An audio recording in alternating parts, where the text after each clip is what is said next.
मध्य प्रदेश के ग्वालियर जिले के बहुचर्चित अक्षय यादव हत्याकांड की प्रमुख गवाह शिक्षिका करुणा शर्मा पर मंगलवार सुबह उस समय 2 अज्ञात बदमाशों ने फायरिंग कर दी जब वे अपने स्कूल जा रही थीं। सिकंदर कंपू से 12 बीघा कॉलोनी की तरफ जाते समय बाइक पर सवार होकर आए 2 नकाबपोश बदमाशों ने उन पर अचानक सामने से फायरिंग कर दी। गनीमत ये रही कि करुणा शर्मा को गोली छू भी नहीं पाई और करुणा शर्मा बचकर साइड से भाग निकली। इस मामले में हत्याकांड से संबंधित पीड़ित परिवार का कहना है कि करुणा शर्मा को गवाही देने से रोकने के लिए आरोपियों द्वारा यह फायरिंग की गई है या करवाई गई है, क्योंकि इस मामले में अधिकांश आरोपी जेल में है। ज्ञात हो कि 2 आरोपी 25 जनवरी को बाल सुधार गृह से पुलिस को चकमा देकर फरार हो गए थे, जिन्हें अभी तक पुलिस द्वारा पकड़ा नहीं जा सका है। गौरतलब है कि माधवगंज थाना क्षेत्र के बेटी बचाओ तिराहे के समीप 10 जुलाई को अक्षय यादव अपनी सहेली सोनाक्षी शर्मा के साथ कोचिंग से वापस लौट रही थी। तभी उस समय कुछ बदमाशों द्वारा उन पर फायरिंग की थी, जिसमें अक्षय यादव की गोली लगने से मौत हो गई थी, जबकि उसकी सहेली इस हमले में बाल बाल बच गई थी। अक्षय यादव डीजीपी रहे सुरेंद्र यादव की नातिन बताई गई है।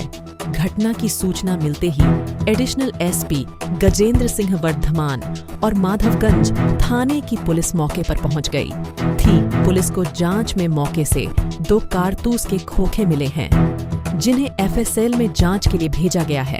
करुणा शर्मा पहले भी बदमाशों पर धमकाने और दबाव बनाने का आरोप लगा चुकी हैं।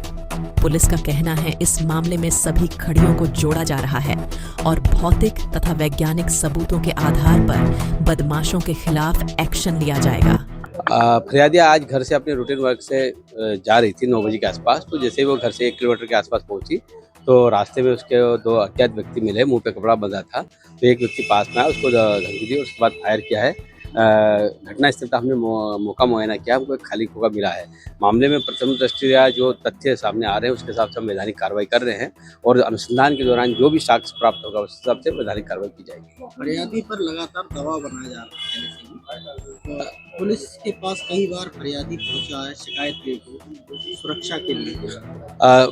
उनके घर के आसपास हमने गार्ड लगाया है घर के सामने, और गार्ड लगातार तैनात है। और क्योंकि आज वो अपने रूटीन वर्क के लिए जा रही थी तो उनके द्वारा अगर इस प्रकार का हम और इसमें क्या कर सकते हैं बेहतर तरीके से वो हम करेंगे। क्या मुकदमा कायम हुआ है सर? हाँ, अभी हम फिलहाल मुकदमा कायम कर रहे हैं। क्या नाम है आपका? सूरज सिंह नाम है मेरा। फरियादी से क्या हम लोग फरियादी के मैं उनके घर से हूँ और बिटिया हमारी जो है वो अक्षय हत्याकांड में गवाही की मेन मतलब गवाही है उसकी, जिसने देखा गया था, क्योंकि अक्षय को गोली मारते समय वो मौके पे उसके साथ में बैठी हुई थी, जिसकी की मौका वारदात पे मौत हो गई थी।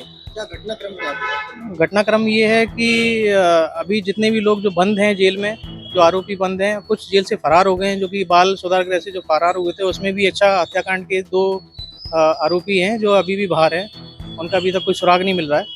पुलिस प्रशासन ढूंढने का ट्राई कर रही है, कोशिश कर रही है, लेकिन अभी तक उनका कुछ पता नहीं चल रहा है कि वो कहाँ है। सुबह जो गोली चली है, कितनी गोलियां चली हैं, किसके ऊपर चली हैं? करुणा शर्मा जी के ऊपर में 2 गोलियां चलाई हैं उन्होंने और दोनों कट्टे से फायर किए गए हैं।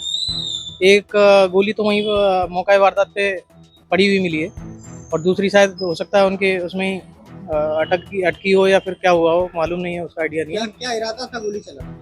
इरादा यही है कि पूरा दबाव बनाया जा रहा है कि या तो गवाही मत दो, गवाही से पलट जाओ, या फिर तुम्हें हम गोली मार देंगे तो केस ही मिट जाएगा। जब गवाही कोई अगर आप हटा दोगे रास्ते से जो चश्मदीद गवाह है तो फिर केस ही बंद हो जाएगा, सब लोग आरोपी बाहर निकल जाएंगे। तो वो पूरा ट्राई कर रहे हैं और वो जो जितने भी आरोपी जो बंद हैं थाने में, वो जेल में, सबके ऊपर में कम से कम 15-15 या 20-20 मुकदमे दायर हैं, अलग अलग चौकियों में, अलग अलग थानों में। वो अपराधी जो है आदतन अपराधी हैं, ना कि कोई ऐसे है, वो आदतन अपराधी हैं। उनके लिए 1 मर्डर करना और 2 मर्डर करना कोई बड़ी बात नहीं है। कैसे क्लियर किया आपने कि ये वही लोग हैं जिन्होंने गोली चलाई? अब बाहर जो घूम रहे हैं हम तो उन्हीं पे शक करेंगे कि या फिर जो करवा रहे हो अंदर में जेल में बैठ के करवा रहे हो, क्योंकि उनका मेन उद्देश्य तो यही है कि भाई ये उनको रास्ते से हटाया जाए। तो पुलिस ने अभी क्या एक्शन लिया? पुलिस अभी अपनी कार्रवाई कर रही है। वर्धमान सिंह सर भी आ गए इधर पे, जादौन सर भी इधर पे ही है, और अपनी कार्रवाई में वो लगाया उन्होंने फोर्स, हम लोग लगा रहे हैं और जो भी कार्रवाई की जाएगी। प्रशासन कहीं ना कहीं आपको सपोर्ट कर रहा है। प्रशासन का सपोर्ट है, ऐसा नहीं बोल सकते, क्योंकि प्रशासन का सपोर्ट है, इसीलिए वो लोग 2 मिनट के अंदर में वहाँ पहुँच गए मौका वारदात पे। लेकिन क्या है कि महिला को घर से बाहर निकलते समय पे भी सिक्योरिटी मिलना चाहिए, और हम लोगों ने भी उनके एक्चुअली बंदूक के लाइसेंस के लिए अभी तक डाला हुआ था, उनको अभी तक मिला नहीं है। वो भोपाल में ही लटका हुआ है और पिछले 6 महीने से हम लोग उसके लिए जूझ रहे हैं, तो कोई सुरक्षा नहीं दिलवा पा रहे हैं, तो फिर क्या मतलब है।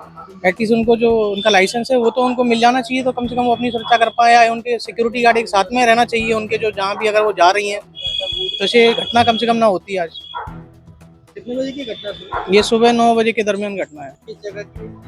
ये 12 बीघा सिकंदर कंपू गुर्जर साहब गुर्जर करके हैं, उनकी कोचिंग के सामने की घटना है।